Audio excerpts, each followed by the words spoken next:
Vidare tinokuchingamidzai zvekare kune chimwe chirongwa pano paZim Facebook Secrets and Confessions. Tadzoka zvekare nemamwe mamessages. Reketsei tibva tapinda mumamessages edu atadzoka takakubatirai.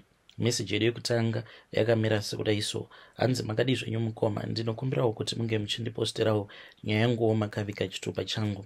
Ndauyawo pano ndiine confession yangu iyo yandiinayo. So confession yangu mukoma Nash yakamira sekudai so: inini ndiri mudzimai uye zvekare ndine makore 21 years ekuberekwa. Mukoma, ndakaroorwawo ndikachata.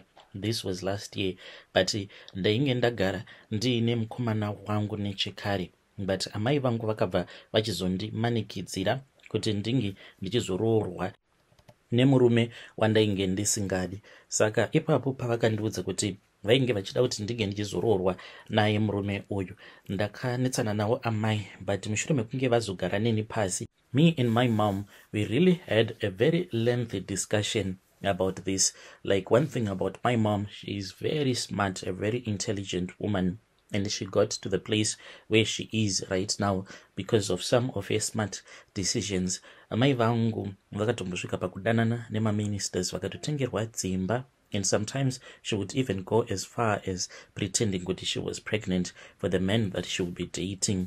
So amai vangu vakati vagara neni pasi kudaro, she then told me kuti in life sometimes it is not about love. Love, she says, will never settle the bills, but money will always settle the bills for you, my dear daughter. And that is very true, because amai vangu pavakauya muHarare, she was a nobody. Vakatongounzwawo navatete vavo, and she was working as a maid.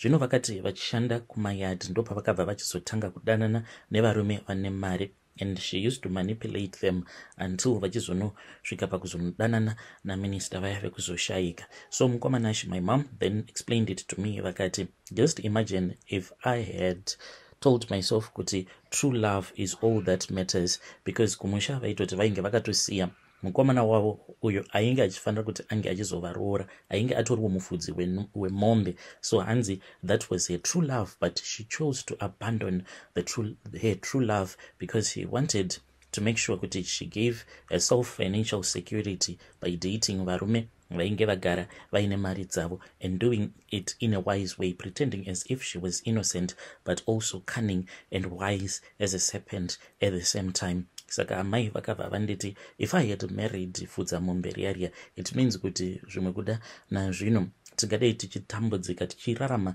nemari kicho kumusha uko. But look at the life that you are living, dear daughter. How many times have I gifted you with beautiful cars, some cars that even your working men can never afford to buy for themselves, let alone for their wives. And I understood kuti zveshuwa what my mom was telling me, it was nothing but the truth. Then I chose to follow her lead.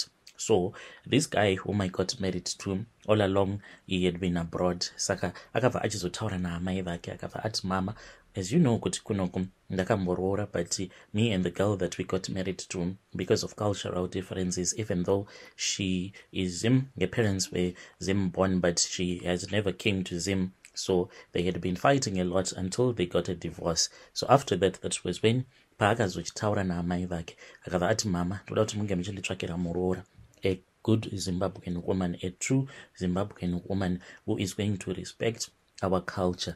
That was when I came into the picture. Saka ndainge ndisingatombodi, it was more like a forced marriage, because ndainge nditori nemunhu wangu wandaitoda zvikutodaro. But anyway, after my mom had spoken with me, I then agreed. Then I got the shock of my life when I started communicating with the guy. So the guy was overly excited because he had been told by my mom and his parents that inini ndainge ndisati ndakambosika bonde nemurume. Like, he was more than excited about that, and I was like, what the hell is this now? Because mama vangu vaitozviziva kuti ndakatombobatira pamovheri pemukomana uyo vavainge vakandiudza kuti ainge asina future. She then forced me, ndikangoti she lied to me, because one day we went out. She then told me kuti she was not feeling okay. We went to the doctor and we got a prescription, and she was given some antibiotics. Saka vakabva vazondisira ma-antibiotics aya mujuice, ndokubva ndatanga kurwadzwa nemudumbu. Then kuti tinge tichienda kuchipatara vakabva vazoramba until ndazoita a miscarriage. Later on, she told me kuti she was not going to allow me to have a baby with a man who did not have a good future, who could not give me financial security and freedom. So I understood, ndikangoti mubereki wako, she has her own reasons of doing that. So mkomanashim, at that point, I could not even know what to say to the guy.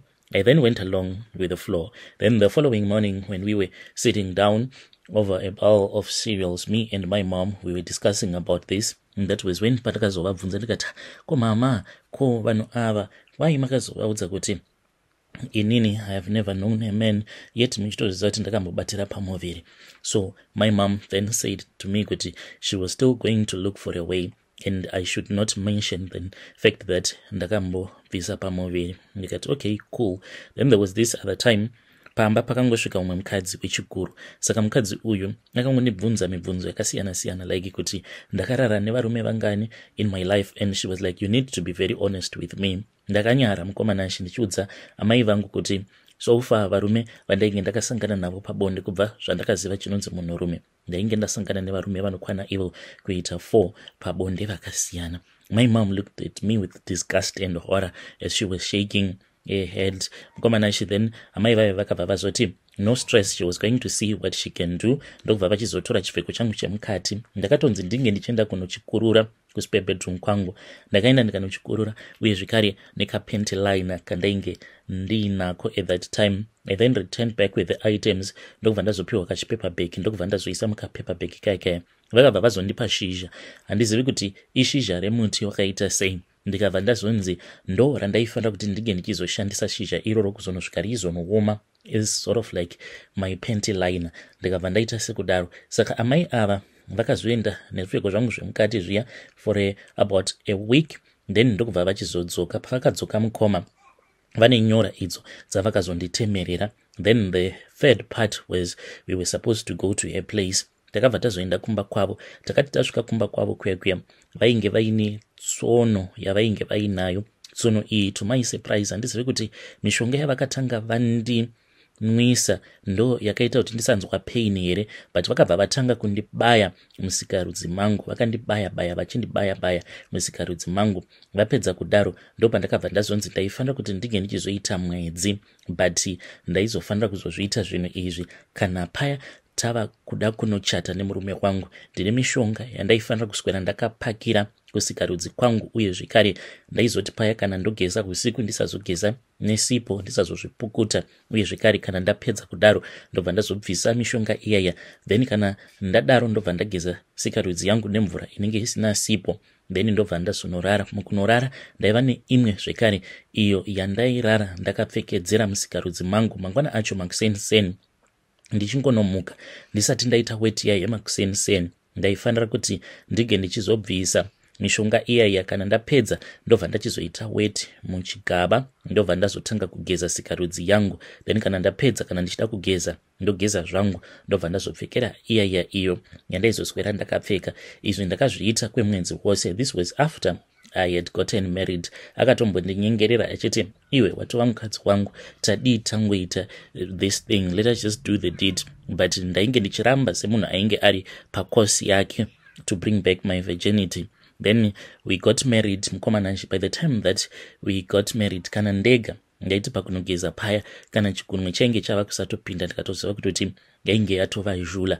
Then on the day when we were supposed to go on our honeymoon, amai nagogo vaya vakabva vazondidana, and then it was as if vainge vachindirayira ndine umwe mushonga uyo wandakanwiswa. Saka ndakanzi mushonga uyu iyo waizokonzeresa kuti nyama dzangu like mukunoshinya dzinge dzichizokasika zvekare kutsemukira, so that ndinge ndichizobleeda. But uku kwainge kusiri kubleeda kwemunhu ari kubviswa umhandara, but kwaiva kutobleeda kwemunhu anenge atokuvara. Saka ndakanwiswa zigapu remvura yainge ichivava sei, but mvura iyoyo yainge iri red. Vakanditi vainge vakaigadzira nemimwe mishonga vakazanganisa nemuti uya unonzi mubvamaropa, vakazanganisa makwande acho. Then ndokubva ndazoenda kuhoneymoon nemurume wangu. Pose apa iye hapana kana chaainge achitomboziva. We then went on our little honeymoon in this little country which is more like a paradise. We enjoyed mukoma. Zveshuwa shewe vakauya pamusoro vakarwa nini ndainge ndichitopretenda sekunge zvainge zvichirwadza, uye zvekare ndainge ndakatodzidziswa kuti ndinofanira kuti ndinge ndichizoita sei. Ndakazoona shewe vofara paya vachiona kuti zveshuwa he was the one who had broken my virginity. Mukoma, from there on kusvika pari zvino, like the kind of treatment and pampering that I get from my husband, it is just top notch, and I am enjoying my life. Zvino mukomanashi, this was like the first plan of my mother's plan A and plan B. Saka the plan B and plan C, patinozonosvika paplan C ndofanira kuti ndinge ndichizomuramba murume uyu, because my mom is aiming for some of his money in one of his companies, and I have already started getting myself involved in that company as per my mother's request. The plan B is to give him kids, to make him forget, to make him think that inini nai kuzonosvika muguva tiri tose. But no, mukoma, me and my mom, we are just doing this for the sake of money. When plan C starts to get into motion, there is no stopping me. That is the truth. This man, I am going to dump him. I am going to divorce him for no reason at all. Kunyangwe akanzi azviuraya handina basa nazvo, because I will be securing my future, as my mom told me, kuti you will be securing the future of your kids as well, because kana murume wako uyu kana kuri kunzi akazokutangira iwewe, ziva kuti vana vako vanozokura vachitambudzika. So this is my own plan, and after that I am planning, me and my mom, we are planning kuti zvinhu izvi tinge tichizozviisa muzita rehanzvadzi yangu, so that, like what my mom said, she does not want any spirit of poverty to follow her grandchildren until the 7th generation. Vedare ndo message iyo yandakatumidzirwa ichibva kune mwanasikana uyu. Ngatizamei kuti tinge tichitaura naye mwanasikana uyu mucomment section. Pakaipa kuita kurongera munhu apa iwewe usitomborina kana chaunenge uchimboziva. Zvakangooma azvo veduwe. Rekedza itiva taenda panyedu inotevera. Nyedu inotevera yakamira sekudai so. Hanzi makadi zvenyu mukoma, ndinokumbirawo kuti munge muchindiposterawo nyaya yangu makaviga chitupa changu. So inini ndakabirawo muvakidzani wangu foni. So pamba patiri kugara, like tigere takawanda, takangosangana maZimbabweni vemuno, uye zvekare pane zvimwe zvivakomana zvakatanga kugarapo pamba apa. Hazvinzwisisiki zvivakomana izvozvo, zvinongoita kunge zvanhu zvenyaupe. So mukoma, muvakidzani wangu uyu one day ainge agere zvake panze, then akangosimuka 2 minutes achipinda mumba. Iniwo ndakabuda panze ndainge ndichida kuchera mvura, ndokubva ndaona foni. Saka ndakangoitora foni yaye ndichitongoti I wanted to see kuti achazoita sei. Kwamana achi ndokubva ndatora foni ndokubva ndangoiviga zvangu mumba mangu, but handina kuzoenda ndikanochera mvura, ndakabva ndadzokera mumba. So ndipo apo paakabva azoti achibuda akatotanga kutonetsana nevakomana vaya vatinoti vana nyaupe. Vakanetsana akatodana mapurisa, vana nyaupe vaya vakatombotorwa, but vakazobuda zvavo. Saka inini pakazosvika mapurisa ndakatoona kuti it was already too late kuti ndinge ndichitaura kuti ndini ndakaba foni iyi nanhasi ndinayo. Ngomana ashe anogara achimbondidembera kuti dai vakomana ava kunyange zvavo vakandibira foni, dai vakangozongosiya sim card rangu, because sim card iri zvino kuti ange achizoriregister zvekare riri kunetsa, because masim card aya ekungoti uchifamba mutown unongotora sim card. Saka pakuzonoita sim swap riri kunetsa, because vari kumubvunza mamwe masecurity details ekuti iye haasi kukwanisa kupindura. Apa ndo sim card futi raakaregister naro Facebook yake, apa kuti ange achichinja futi malogin details eFacebook, pin code yacho iri kufanira kuti inge ichinopinda musim card iroro. Manje mukomana ashi sim card iri ndakasoriflasha mutoilet, ende ndakatomboti sim card iri sezvo ari kungoramba achingochema chiti sim card rangu, dai ndakwanisa kuwana sim card rangu. Saka inini ndava kunorisiya panzvimbo pekuti iye anokwanisa kukasika kuzoriona. Ndakatobuda panze ndakaribata sim card riya, but mukomanashi ndakangoti ndichingobuda mumba ndokubva ndatoona kuti panze painge paine vamwe vakomana vainge vakagara zvavo panze vachisvuta mbanje dzavo. Ndikabva ndaona kuti ainge atori ma1, ndokubva ndangoenda hangu kuspaza zvenhema. Pakuzonodzoka paya ndakangopinda mutoilet ndokubva ndatoriflasha. Saka foni iyi ndinayo, handizivi kuti ndoita sei nefoni iyi. Ndoitumidzira kumusha here, because zvaizvezvi ndakatofonera zvitonzi amai vangu vakawisidzira foni yavo mumvura, havana foni. Ifoni mukomana she kuti inodhura and akatoitenga kudhura foni iyi. So I really do not know kuti ndoita sei. Please ndibatsireiwo, ndichange ndichizotevererawo mucomment section. Iyi dare ndo message iyo yandakatumidzirwa ichibva kuna vanzvadzi vedu. Ya pakaipa ngatizame kuti tinge tichitaura navo vanzvadzi vedu ava mucomment section. Asi vanzvadzi dzorerai munhu foni yake. Asi ngativabatsireiwo mucomment section kuti foni yacho vangaidzosera sei, vodii, vongonoisiya here padoor kana kuti votsvaka umwe munhu wekuti vanomupa obva azonosvitsa foni iyoyo. Saka hanzi ndinotya kusungisiwa kana ndikangoenda ndikanomupa foni ndobva ndati shamwari foni yako iyi ndini ndanga ndiinayo all this time. Apa ndinotya futi kuti sim card achanditi ko sim card rangu riripi. Apa sim card ndakatoflasha kudhara. Ya pakaipa ngatizamei kuti tinge tichitaura navo mucomment section.